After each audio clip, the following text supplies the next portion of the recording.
I'm Irina Norrell with Compass. Today I want to take you on a quick journey through the history of Bradley Hills, a neighborhood with deep roots, surprising stories, and a lot more charm that first meets the eye. So let's start way back in 1725 to be exact. That's when Colonel Joseph Belt received 560 acres land grant from Lord Baltimore. He called it Chevy Chase. Which might sound like a typo, but it's actually a nod to the 14th century land dispute between England and Scotland over hunting grounds in the Cheviot Hills. So yes, this peaceful suburbs has surprisingly dramatic origins. For nearly 200 years, the land was mostly farmland and country estates. One of the most notable owners was Abraham Bradley Jr., not just a farmer, but the assistant postmaster general who helped create some of America's first postal maps. And during the War of 1812, when British troops burned parts of DC, they moved important postal records to his farmhouse to protect them. That farmhouse, built in 1747, eventually became a local landmark. Part of Bradley's property even became the foundation for the Chevy Chase Club, which helped shape the neighborhood's reputation. So now fast forward to 1890, Chevy Chase is beginning to take shape as we know it today.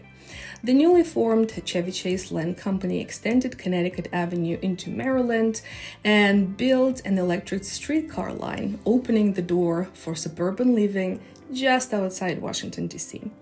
The streetcar changed everything. Residents rode it to work, kids took it to school, and family used it to reach Chevy Chase Lake, a man-made park with swimming, boating, even live entertainment. It wasn't just a place to live, it was a destination. By 1920, the neighborhood boomed.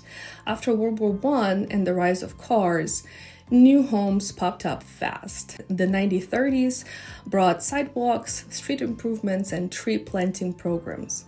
Many of the trees we enjoy today were planted then. In 1936, the county stepped in to preserve part of the neighborhood as green space, setting aside the Bradley Hills conservation area.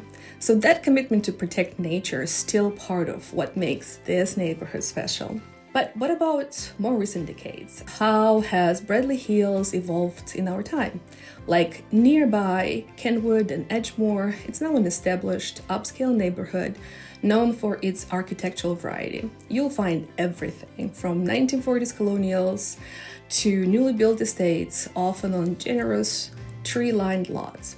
Many older homes from the 50s and 60s have been renovated or replaced, so giving the area a fresh, updated feel while keeping its timeless charm. And with its wooded streets and prime access to downtown Bethesda and DC, Bradley Hills remains one of the area's most desirable places to live.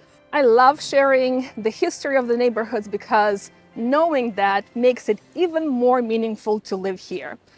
Thank you very much for coming along.